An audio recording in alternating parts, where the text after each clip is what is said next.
I want to welcome you all to this very important press briefing. It's a very important matter, especially when you consider the way the ease of doing business in a country. It is something that has an impact on how investments in real estate is directed and how it's managed. And this is an important sector because it contributes a lot of income and value to the overall economy of this country. What we are here to discuss, and I will leave it to the president of AAK, is to demonstrate how the frustrations that private sector developers are facing in getting approvals for their developments. Delays in processing construction permits is hurting our economy. The building industry is a key economic activity in Kenya and is a significant contributor to the gross domestic product, providing direct and indirect employment to thousands of Kenyans. In past years, the construction sector has experienced a boom with local and international investors supporting the growth of the sector. The construction e-permitting solution was developed jointly between the county government, the International Finance Corporation, IFC World Bank Group, and the Architectural Association of Kenya, with the objective of enhancing efficiency and accountability in the processing of construction permits in the city. It has had a significant impact in the ease of doing business in this country. Since 2011, 4 counties have been able to automate their permitting procedures. As mentioned, Nairobi, Mombasa, Kisumu, and Kiambu. The system is a key factor considered by the World Bank Group in ranking economies in the ease of doing business report. In determining the efficiency of a construction permitting system, the group evaluates the number of procedures required to obtain a construction permit, the amount of time it takes to obtain it, the cost of the construction permits, as well as the quality control measures that include project inspections. Built environment professionals and developers have experienced numerous disruptions in the operations of these systems. These impede professional practice of our members and, of course, the business of developers and contractors. And more holistically, looking at this at a grander scale, to all those who would be typically impacted by building industry works. This includes financiers, manufacturers of cement, steel, and of course, the day-to-day laborers who wake up every morning to go to sites. Nairobi leads in the contribution of Kenya's GDP by contributing 21.7% of our national GDP. That's according to KNBS Gross County Product Report of 2019. Development approvals are the second highest collector of revenue for this county. In the KPDA and CCG report on building approvals, just as a comparison of what is usually collected, for June 2019, revenue collection for development approvals in Nairobi was 53 million. The e-permitting system in Nairobi County has been down recently, mostly in the end of July, whole of August, and part of September, for close to 2 months. Earlier in the year, we have experienced additional disruptions, both in Nairobi, Mombasa, and Kisumu, that hinder the ease of doing business. The collective financial impact that this is having in the public and private sector cannot be overemphasized. Normalizing of the operations of the systems is to the joint advantage of the building industry, but also of the county governments. It's worth noting that the County of Nairobi has experienced a decrease in revenue collection in the first half of the year as compared to 2018, and it is imperative that the system is regularized to avoid further decline. AAK recently conducted a survey among our members. Our members are the primary users of the system, to investigate what challenges they were facing. So any building approval that has to be put in has to be logged in by a registered architect. A number of key challenges were reported. We believe in research-based advocacy as an association, so we collected information from our members in terms of the challenges that they're having. The challenges that they are witnessing include delays in processing of the permits. In some instances, it's taken up to 2 years to get a permit. Other forms of delays were reported in land property registration processes, which are a prerequisite for development applications. We are informed that the Nairobi Physical Planning Liaison Committee was disbanded several months ago which has resulted in unwarranted delays in the approval process. Another issue, human resource capacity. The human resources capacities of the Nairobi City County have been found to be inadequate, resulting in many delays, especially in review of the applications by unqualified persons. Even in the context of an electronic system, some of the procedures, including the stamping of plans, are still required to be done manually, despite the limited number of personnel. Communication. There has been significantly inadequate communication from the county government, particularly Nairobi City County government, on the construction permit applications. Even with the electronic system, developers and consultants have to physically visit the development control departments to check on the status of their applications. For shutdowns and systems delays, the county has failed to issue a comprehensive statement or notice on the same. A lack of an updated zoning guideline. This is a major outstanding issue in the built environment. The matter of zoning guidelines remains. The Nairobi Integrated Urban Development Plan, what was called New Plan, which was being developed in 2014 by University of Nairobi and JICA, has never been formally published. As such, plot ratios, building lines, plot coverage, and setbacks measured arbitrarily, and this acts as a tool for rent seeking from county officials. Corruption. Several members indicated they are asked to informally facilitate the progress of construction permit approval.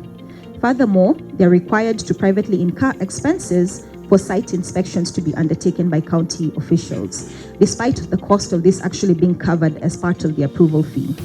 In many instances, for every step of the approval process, one must physically visit the county offices for their submission portal for entries to be activated.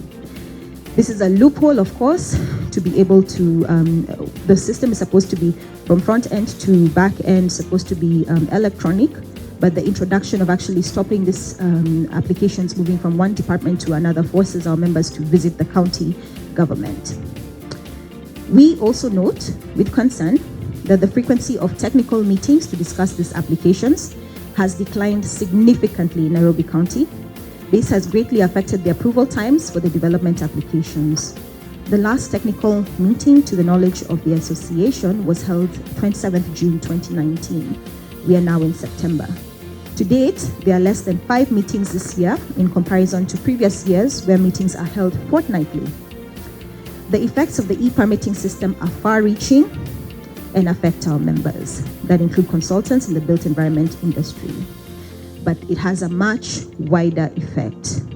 Property developers, represented here today by KPDA, are unable to undertake their works without the necessary approvals. The contractors were also waiting for these works to be approved to get to site, therefore even affecting the employment of this sector, from fundis who are employed on a day-to-day basis to the banking sector who are financing these projects. Additionally, the effect is felt economically across the board. Similar experiences, albeit on a lower scale, have been recorded in Kisumu, Kiambu, and Mombasa. Today, AAK and KPDA are calling on the Nairobi City County government and other county governments to urgently reform and reorganize the manner in which construction permits are processed in this country and make full use of the robust technology that is now available to ensure that we build an efficient and transparent construction permitting process. Further, the association notes that the construction e-permitting systems should not be hostage to political activities in the various county governments. The systems should be run professionally and objectively with a plan for sustainability in the long run. That brings me to the end of our formal statement, signed Mugure Njendu and Palkash Shah, Chairman KPDA. This will be issued, ladies and gentlemen, to each of you. I do want perhaps to just add a few more statistics, just to put all of this in context in terms of the sort of impact that it's having on us. The Knight Frank Kenya market update for the first half of 2019 indicated that the value of building plans approved in Nairobi County decreased to Kenya shillings 48.54 billion in the first quarter of 2019. This is a 19.2% drop from 60.11 billion in a comparable period in 2018. Given the sensitive nature of building construction, the impact in relation to public safety, which has been largely negative with substandard buildings and unregulated development, is becoming the norm in various parts of the city. In the status of the Built Environment Report that AAK produces, the first half of 2019, the average number of days taken to obtain a building approval in Nairobi is 41.5 days, significantly higher than most places around the world. In essence thereof, there is a very urgent need to establish a retrospective look at the challenges that are affecting us. I just want to put it back in context. In 2018, projects that were approved by the Nairobi County government were worth 150 billion in 2018. Roughly translated, that's about 12.5 billion annually in terms of projects that are being approved. The revenue collected last year in 2018 was 1.1 billion. That means roughly the county was collecting 91 million every month. So the redesigning of the current e-permitting system to a one-stop shop, as mentioned by Gikonyo, would integrate all the agencies involved into a central database management system. This is highly favored by us as the association. And a one-stop shop means, right now the way the systems work is you still, at the back end, when you finish your plan is approved, you still do have to take blueprints to the county departments. The systems have a QR code ability ingrained in it. It's just a matter of actually turning that on in terms of the electronic system. We want to go to almost zero to minimal human interaction in terms of development approvals. It will promote efficiency and adherence to building and planning standards in the urban areas. Thank you very much. The country can never develop if we keep having barriers that are directed towards areas that the government has passion for. We're talking about Agenda 4 pillar items that mentioned by Gikonyo, and all these are anchored in construction. When you don't have approvals happening at the county levels, then definitely we are sabotaging ourselves. And it is important that the players in the industry, especially the authorities, that they put in time and energy towards facilitating the industry to grow. So thank you very much for this opportunity, and we would like to just say that it is high time that this is resolved. Thank you very much. Yeah, the fallback plan was actually to make sure that this thing works well, and the fallback plan was actually in the human resource, which has been lacking, and in some cases like Kiambu, you find that it's efficient. You find in Kiambu, whether you're submitting in Kiamba, Kabete, Ruiru, Thika, there's a planner in each of those counties who's able to address those issues. And I think our clarion call to the counties is also to engage the professionals. We've been asking for them to actually have architects to sit in these committees. I think right now it's only Nairobi, Kiambu, and a bit of Kisumu actually have architects who sit in the technical committees. It's not bad for an architect's drawings to be reviewed by a planner and whatnot, but it adds value to have an architect who actually knows what is being submitted, to be there and actually lend a hand and give impart knowledge on what it needs to be done. Thank you. It is very frustrating when you do get this kind of obstacles, even before you can get off the base. Because really, if we do not have development approvals, we can't even have a project. And if we can't have a project, everything else falls apart. And if it does take too long, as indeed it is happening right now, time is money. When it takes too long, it ends up driving up the cost of doing business, and that cost, unfortunately, ends up being passed on to the consumers, to the end consumers of our developments.